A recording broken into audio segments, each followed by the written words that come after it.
గౌరవ ఆంధ్రప్రదేశ్ రాష్ట్ర ముఖ్యమంత్రి వర్యులు శ్రీ వైఎస్ జగన్మోహన్ రెడ్డి ఆదేశాల మేరకు ఈరోజు ప్రెస్ మీట్ పెట్టడం జరుగుతుంది. ముఖ్యంగా ఈ ప్రెస్ మీట్ ముఖ్య ఉద్దేశం రేపు ఎల్లుండు 10వ తారీఖు మేదరమెట్ల దగ్గర సిద్ధం భారీ బహిరంగ సభ నిర్వహిస్తారు. ముఖ్యమంత్రి గారు ముఖ్య అతిథులుగా అక్కడ పాల్గొంటున్నారు. మీ అందరూ కూడా తెలుసు. సిద్ధం సభకి కందుకూరు కాన్స్టిట్యున్సీ అన్ని గ్రామాల నుంచి ఆ సభకి తరలిపోవాలన్నట్టుగా చెప్పడం జరుగుతుంది.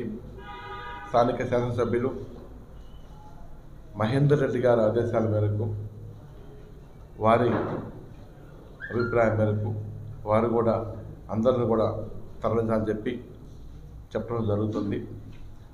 సిద్ధం సభ ఇంతకుముందు జరిగిన దానికన్నా కూడా భారీ ఎత్తున జరపాలని చెప్పేసి నిర్వహించుకున్నాం. ముఖ్యంగా ఆంధ్ర రాష్ట్ర ప్రజలందరూ కూడా తండోపతండోలుగా తరలి వెళ్ళి, పోయినసారి 10 లక్షల మంది వచ్చినట్టుగా మాకు అంచనా వచ్చింది. దానికి మించి ఇంకా ఎక్కువ వస్తారని చెప్పేసి కూడా మేము ఊహిస్తున్నాం.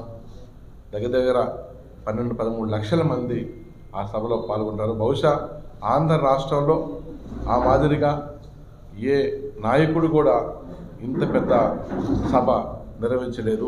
మీ అందరూ కూడా తెలుసు. ఈ సభ ఆంధ్ర రాష్ట్ర రాబోయే రోజుల్లో రాష్ట్రాన్నే మలుపు తిప్పబోతుంది. జగన్మోహన్ రెడ్డి గారి అధ్యక్షతన ఆధ్వర్యంలో ఈ సభలో మేనిఫెస్టో కూడా ముఖ్యమంత్రి గారు రిలీజ్ చేస్తారు. దిశానిర్దేశం కూడా జరుగుతుంది. రేపు జరగబోయే ఎన్నికల్లో ఎన్ని సీట్లు 170 అని చెప్పి కూడా మేము ఇంతకుముందు చెప్పున్నాం. ఈ సభ తర్వాత వైఎస్ఆర్ కాంగ్రెస్ పార్టీ కార్యకర్తలందరూ కూడా ఇప్పుడే మంచి జోష్లో ఉన్నారు. సభ అయిన తర్వాత కూడా ఇంకా రెట్టించిన ఉత్సాహంతో పనిచేస్తాం. తప్పకుండా కందుకూరు కాన్స్టిట్యున్సీలో పోయిన దానికన్నా కూడా మంచి మెజార్టీతో గెలుస్తామని నేను ఈ 10 రోజుల కాలంలో వచ్చినప్పటి నుంచి కూడా అబ్జర్వ్ చేస్తున్నాను. ప్రజలు గ్రామాలకు వెళ్ళినప్పుడు కూడా ఉత్సాహంగా ఎప్పుడెప్పుడు ఎలక్షన్ వస్తుందా, జగన్మోహన్ రెడ్డి గారికి రుణం తీర్చుకోవాలి, మాకు అన్ని విధాల ముఖ్యమంత్రి గారు ఆదుకున్నారు, అన్ని పథకాలు మాకు అందినాయి, మేము సంతోషంగా ఉన్నాం, జగనన్నకి సపోర్ట్ చేస్తాం, జీవిస్తామని చెప్తుంటే నిజంగా నేనైతే అదృష్టంగా భావిస్తున్నాను. తిరుగుతున్నప్పుడు వచ్చి కలిసిపోయే వాళ్ళతో కూడా అందరు కార్యకర్తలు కావచ్చు, ఓటర్స్ కావచ్చు, చాలామంది దగ్గర వేల మంది వచ్చి కలిసిపోతున్నారు రోజు కూడా. ఇక్కడికి చాలా సంతోషంగా ఉంది. కందుకూరు కాన్స్టిట్యున్సీని మహేందర్ రెడ్డి గారు ఆశీస్సులతోని వారు నేను కలిసి రాబోయే రోజుల్లో ఈ కాన్స్టిట్యున్సీని అన్ని విధాలా కూడా అభివృద్ధి చేస్తాం. ముఖ్యంగా సిద్ధం సభ వైఎస్ఆర్ కార్యకర్త ప్రతి ఒక్కరూ బాధ్యతగా తీసుకొని ఎల్లుండి ఉదయం 9 గంటలకల్లా వాళ్ళ గ్రామాలకు అన్నీ కూడా వెహికల్స్ వెళ్తాయి.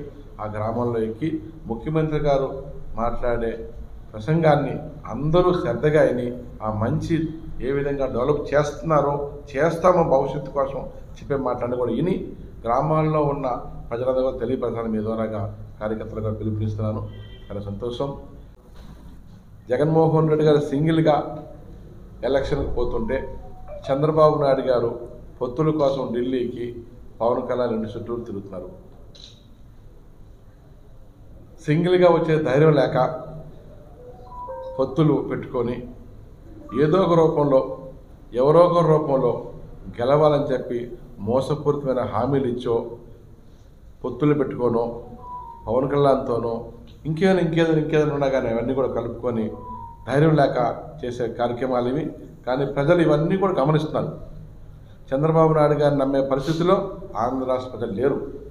ఎందుకు చెప్తానంటే 14 ఎలక్షన్లో అందరు నమ్మి ఓట్లు వేసారు, నట్టేట ముంచారు చంద్రబాబు నాయుడు గారు. మళ్ళీ ఇప్పుడు కూడా జగన్మోహన్ రెడ్డి గారి తండోపతండోల కోసం జనాన్ని చూసి, సభలను చూసి భయపడి మోసపూరితమైన హామీలు, పొత్తుల మీద వెంపర్లాడుతున్నారు.